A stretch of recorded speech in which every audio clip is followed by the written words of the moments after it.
All right, week 2, we're here and we're going to talk about a really sneaky good game this week in the SEC. One of those unspoken rivalries, Kentucky versus South Carolina. I've got my man Nick Roush from KSR.com live with me. And before we get started, make sure you hit the like and subscribe button.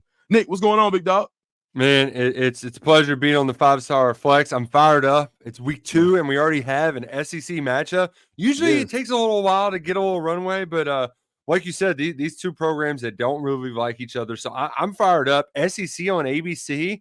I don't know what you Mm. think about the music, but I do like the graphics. The graphics look good, even if Florida didn't look good in week 1 on ABC. I'll tell you what, I love the graphics. The music, I'll say, is growing on me because I'm associating it with Mm-hmm. SEC football. So I'm like, okay, I can go for that. And all right, so let's talk about the rivalry. Like you said, two teams that don't really like each other. Just dig into the rivalry a little bit and take us through it. Well, the thing with it's probably like it's weird because like no team wants to say that the other one's a rival, but they Mhm. treat each other as like rivals, and it's been that way for the last 10 years. It took a while for the Kentucky to get over that hump. Steve Spurrier just had their number. They finally beat him in 2010, and then when Mark Stoops arrived, his first big marquee win was against South Carolina in Mm. 2014. Huge come from behind. Bud Dupree gets a pick six to cap off the comeback. And that was really the first big marquee moment where you thought, okay, Mark Stoops, he can do this here. And I think a lot of the rivalry started with the coaches because at the time, Will Muschamp was at South Carolina. Okay. And Stoops would look at Muschamp and be like, why does everybody like him, but they don't like me? I mean, we're the same coach, right? Like Right. I was at Jimbo at Florida State. Muschamp was at Texas at the time, but we have similar careers, but everybody likes him.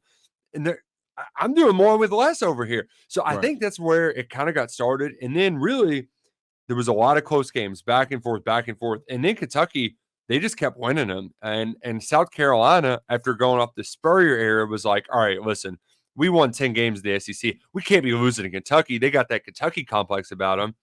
Well, Cats reeled off 7 out of 8. Then Shane Beamer rolls to town, and Shane Beamer, he reads all of his press clippings. He's probably reading this right now. He loves reading his press clippings, and he saw Mark Stoops say that changing a culture, climate's one thing. You can put on glasses, sunglasses, and do a doofy dance, and everything's fine. But changing a culture, that's hard. And Shane Mm. Beamer, he took that personally, Mm. and when Will Levis got injured and Kentucky had to play a backup quarterback, they ran a trick play on the first play. It blew up in their face, and South Carolina led the rest of the game. He got to put on his goofy sunglasses and dance. Now he's won. He's won back-to-back games. They're recruiting against each other more often, so it's probably going to be the permanent annual rivalry game when they go to 9 games, Dukes. But the they won't say it's a rivalry. And Stoops, he will not give Shane Beamer any kibble to nibble on this week. He's not going to let him turn any of this into rivalry talk. He loves the sort of he loves to take the bulletin board material and run with it. Mhm. But from a recruiting perspective, which is what this show's about, there's been some big head-to-head battles before, and Mm. there's one coming up this weekend. The guy you're going to see is the number 2 receiver for Kentucky, Dane Key. Okay. He was in the locker room at South Carolina on his official visit. They were probably his second school. Mhm. That was when Kentucky went down there and beat him. And then Vince Marrow FaceTimed Dane from the Kentucky locker room. And he said, "You want to be in this locker room or that one?" And now Dane's at Kentucky. Another head to head battle last year. That was a 4-star kind of, that was a high profile recruitment. He's from Lexington. He's a legacy recruit. I hadn't heard of Quaysheed Scott when he Okay. committed on 4th of July. I was like, they're taking this guy. Who is that? Right. Well, he ended up being a top 500 4-star guy that Kentucky really had to hold on to down the stretch. Mhm. Uh, as you know, for South Carolina to recruit well, they got to beat Georgia and Clemson for guys in that Georgia kind of South Carolina area. Kentucky's coming in there; they're picking off some guys here and there, and that's adding even more fuel to this rivalry fire. All right, so speaking of recruiting, this is going to be a big game, and we know these guys recruit against each other. Who are some recruits that'll be on the Kentucky sideline that people should be looking for in this game?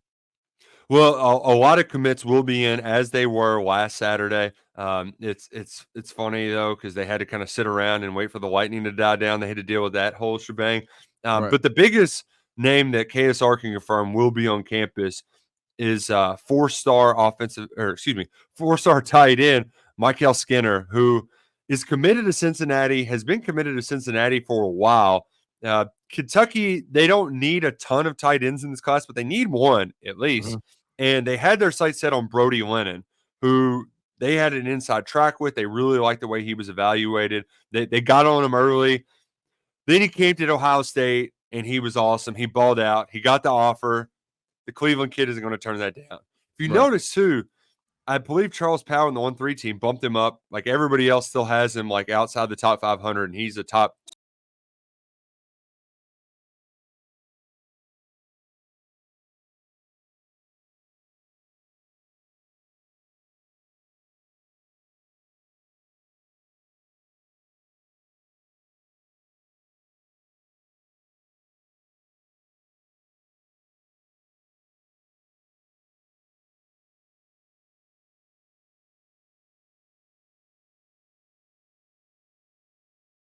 Week 2, South Carolina, Kentucky, and I've got my man Wes Mitchell from Gamecock Central to come here and talk about the big game. Wes, what's going on, big dog? Hey, what's up, Dukes? How you doing today, man? Man, I'm good. So listen, this is one of those, and I always talk about it, how it's like one of those unspoken rivalries that's really charged in the SEC. Talk to me about how the rivalry has kind of taken a little bit of root in the South Carolina fan base. Yeah, I mean, you look, South Carolina does not play Georgia this year. They did not play Tennessee this year. They did not play Florida this year. That's their traditional East opponents. So you look at Kentucky, man, it's kind of taken the place of those schools for South Carolina fans, I think. And really the last few years, you look kind of back at Stoops and that little comment about the sunglasses and, Beamer then celebrates in the Kentucky locker room a couple of years ago with the sunglasses on. The fan base is like, I don't know if it's necessarily a rivalry yet between the two coaches. Like, I think they actually do respect each other quite a bit, but the fan bases really enjoy going back and forth. And it's kind of crazy. South Carolina owned this series for a while. Then it was like Kentucky had their number. Then the last couple of years, South Carolina has had Kentucky's number. So clearly, this is one we have circled all offseason as being like a tone-setting game for both South Carolina and Kentucky's season, even though we're only in week 2. So with this only being week 2, but wanting to set the tone, as you said, is this a must-win game for Coach Beamer and the Gamecocks? Yeah, I always say I hate must-win because you always have another week to fight, unless you're at the end of the year. So I don't like must-win, but it is incredibly important when you really start to look at the rest of the schedule on paper. This is a game you would have looked at coming into the season as being kind of a toss-up from a South Carolina perspective. Kentucky is favored now by about 10, so it is going to be a tough matchup for Carolina, I think. And a lot of that is going off of what people saw last week. A little bit of a sloppy, slow start for the Gamecocks. We'll see if that was just kind of week 1 stuff or was that really who they are. I think we're going to learn a lot about this team this week. I still hate the phrase must win, but man, you start looking at some of the other teams on the schedule for the Gamecocks going to Alabama, Oklahoma, Ole Miss comes to Columbia. They, of course, always play Clemson at the end of the year. You got to find your W's where you can get them. And so this is a tough one, but you would still think winnable for the Gamecocks, and that's part of the reason it's so important in my eyes. So on-field product is super important when it comes to recruiting. Who are some of the recruits that South Carolina right now is in the mix for that they want to really put on a good showing for this weekend? Yeah, I think for the most part, Carolina is one of those schools that has either kind of locked down their class or, frankly, missed on a couple of guys during the summer. There's only a couple of lingering guys you would circle as being major 2025 recruits that they're after. They really had a bunch of 2026s and some 27s on campus this past weekend as well. But I think you've got to circle Michael Skinner. Interestingly enough, he's an in-state kid for the Gamecocks. He's committed to Cincinnati, where Josh Stepp recruited him, and Josh is actually a Palmetto State native. He's from state of South Carolina. His brother used to coach here, and they're battling Kentucky for Michael. And as of right now, I think Michael is playing to be in Lexington this weekend for the game. He was in Columbia this past weekend for Carolina's opener. So you kind of have a very strange just head-to-head matchup between these two programs. I don't always think you can put much stock into just one game in recruiting, but certainly in terms of the overall vibe of Carolina's start to the season, and you look at Michael and just his particular recruitment, he's going to get to see both of these schools that are very heavily involved with him in a head-to-head matchup in person, up close. So you would imagine he's going to be paying very close attention to how this game plays out. All right, so there's a segment I do on this show called Hired Gun, where my guests will take the role of a recruiting hired gun and go after a top prospect. Right now, how do you sell the South Carolina Gamecocks to a top prospect? I think if I'm looking at the offensive side of the ball, I'm saying, look, this kid, Lenoris Sellers, he was a little bit sped up on Saturday. He didn't quite get settled in, but we have very, very high hopes for his upside, his potential, and he's going to be a dynamic guy for this offense. We just need a few extra playmakers to help him go to the next level. If you're a big-time wide receiver, a big-time tight end, that can be you. There's room for playing time. There's room for a guy to come in and make an impact early on. We just need you to help put this offense over the top. With a Norris Sellers getting you the football and you on the receiving end of the ball, we can take this thing to another level on offense. Spurs up. I love it, man. All right, so listen, I want to talk about a guy who's already committed. That's Jaquavius Dodd. He's a guy that kind of flew below the radar, but he's been one of my favorite prospects and one of my favorite guys that I've interviewed this year. Talk to me about why South Carolina is so excited about him. Yeah, man, I think to use the word upside again, that's what it is with him. This is a kid that has not played a ton of football in his life, but you look at the measurables, you look at the length, the get off, the speed, the athleticism, all those cliches that we talk about when we're looking at a prototypical edge prospect. He has all those things, yet is already very productive at the high school level, despite, I would say, doing a lot of that on some natural ability. Kind of a raw athlete at this point, is still making plays. And if you look, I know you had him on your show, if you look at what he does on Twitter and social media and all that stuff as well. This guy is all Gamecock. He's sort of taken on that role of recruiting other kids to try to get them to join him in Columbia, which I think you always got to have a little extra love for the kids who take it upon themselves to kind of care a little bit more deeply about their future program, try to get guys to join them. Just seems to be a phenomenal kid. And I think it was a dream come true type scenario for him to get that offer. And he and Sterling Lucas have really hit it off very, very well. Sterling Lucas, I think a rising star in the business for the Gamecocks, landed Dodd and was obviously instrumental in South Carolina getting Dylan Stewart last cycle. And we all saw what Dylan did this past weekend. Speaking of Dylan, man, does it get any better than that?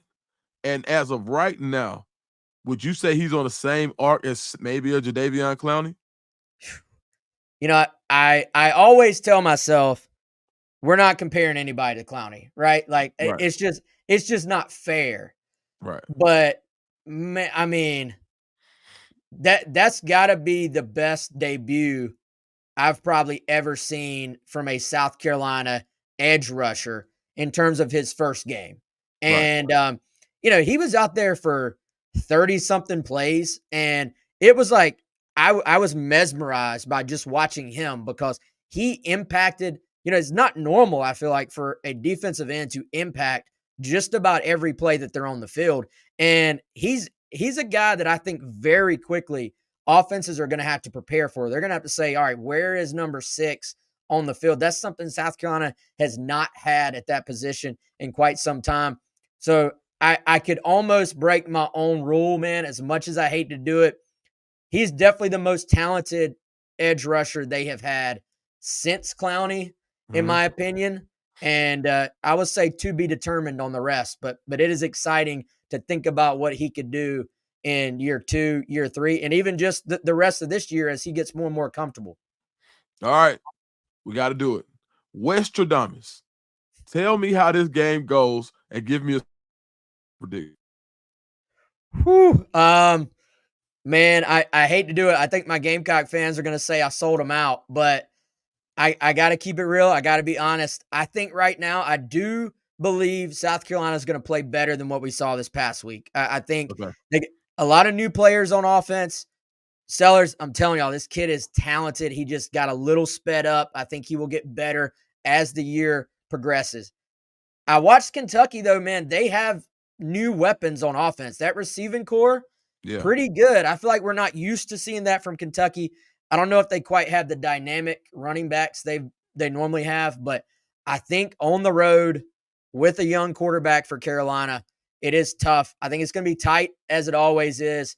As of right now, I've got Kentucky winning closer than people think, but maybe we'll say 23-20.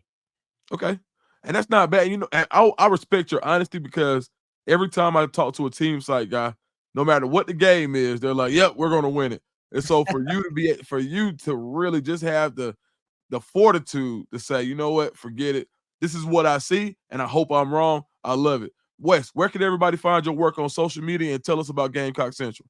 Yeah, please come check us out. Of course, on Twitter, X at Gamecock Central. My personal one is at Wes Mitchell GC as well. And then everything else is, of course, housed right there at GamecockCentral.com, part of the On3 network, as you know. And we would love to have any South Carolina fans or Kentucky fans who want to read about the Gamecocks leading into the game. Come check us out, GamecockCentral.com. Wes, awesome stuff, man. Thanks a lot. Hey, let's do it again, okay? All right, for sure.